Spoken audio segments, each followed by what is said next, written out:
பட்டுக்கோட்டை ஸ்ரீனிவாசன் நகரில் நம்ம போட்டு கொடுத்துருக்குற ஒரு 3 கிலோவாட் ஆன் கிரிட் சிஸ்டம். ஏன் எல்லாருமே 3 கிலோவாட் போடுறாங்க? ஒரு சில பேர் 5 கிலோவாட் 10 கிலோவாட் போடுறாங்க. எதற்காக 3 கிலோவாட் போடுறாங்க அப்படின்னு நிறைய பேருக்கு சந்தேகம் இருக்கும்.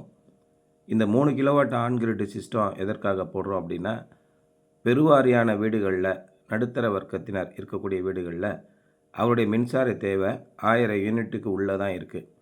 அதாவது ஒரு 600 யூனிட்லேருந்து 1000 யூனிட் வரைக்கும் இருக்குது.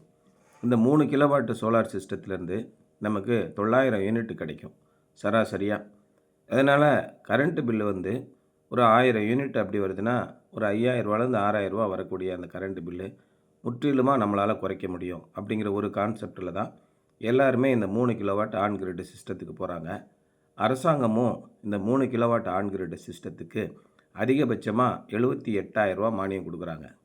அதாவது 1 கிலோவாட் சிஸ்டம் போடுறதுக்கு 30,000, 2வது கிலோவாட் சிஸ்டம் சேர்த்து 2 கிலோவாட் அப்படி போடும்போது 60,000, 3வது கிலோவாட் போடும்போது 78,000 மானியம் அப்படின்னு கொடுக்குறாங்க.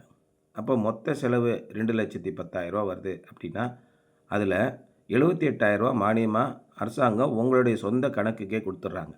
அதனால தான் எல்லா பேரும் இந்த 3 கிலோவாட் சிஸ்டத்தை அதிகமாக போடுறாங்க. இப்போ நம்ம தமிழ்நாட்டில் இது வரைக்கும் கிட்டத்தட்ட 1,00,000 பேருக்கு மேலே இந்த சிஸ்டம் போட்டாங்க.